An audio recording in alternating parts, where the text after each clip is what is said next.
Captain Pant escaping from blames. He is not performing his batting role as well as he is one of the most experienced player in the team now. Wow. Subramanya, very good observation. ಈ series ಅಲ್ಲಿ ನೀವು out of 10 ಎಷ್ಟು ಕೊಡ್ತೀರಾ sir marks Rishabh ಪಂತ್ಗೆ ಅಂದ್ರೆ 0 ಅಂತೀನಿ. ಯಾಕೆ ಹೇಳಿ, keeping up to the mark ಇರಲಿಲ್ಲ, ಬ್ಯಾಟಿಂಗ್ ಅಂತೂ ಅಟರ್ ಫ್ಲಾಪ್. ಅದು ಎಸ್ಪೆಷಲಿ ಯಾವ ತರ ಅವರು ಫಸ್ಟ್ ಇನ್ನಿಂಗ್ಸ್ ಅಲ್ಲಿ ಔಟ್ ಆದ್ರಲ್ಲ ಅಗೇನ್ಸ್ಟ್ ಮಾಕೋ ಯಾನ್ಸನ್, ಅದು ಮೋಸ್ಟ್ ಡಿಸಪಾಯಿಂಟಿಂಗ್.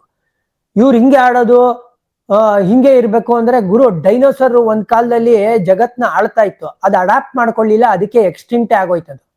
ರಿಷಬ್ ಪಂತ್ ಹಿಂಗೆ ಆಗೋಗ್ತಾರೆ ಅವ್ರು ಅಡಾಪ್ಟ್ ಆಗ್ಲಿಲ್ಲ ಅಂತ ಹೇಳಿದ್ರೆ. ಗುರು ಒನ್ ಸೈಜ್ ಫಿಟ್ಸ್ ಆಲ್ ಆಟ ಆಡಕ್ ಆಗಲ್ಲಪ್ಪ ನೀನು, ಪ್ಲೀಸ್ ಅರ್ಥ ಮಾಡ್ಕೋ. ಪಿಚ್ ತಕ್ಕಂಗೆ ಸಮಯಕ್ಕೆ ತಕ್ಕಂಗೆ ನೀನ್ ಬ್ಯಾಟಿಂಗ್ ನ ಅಡಾಪ್ಟ್ ಮಾಡ್ಬೇಕು, ಅದೇ ಸ್ಮಾರ್ಟ್ನೆಸ್.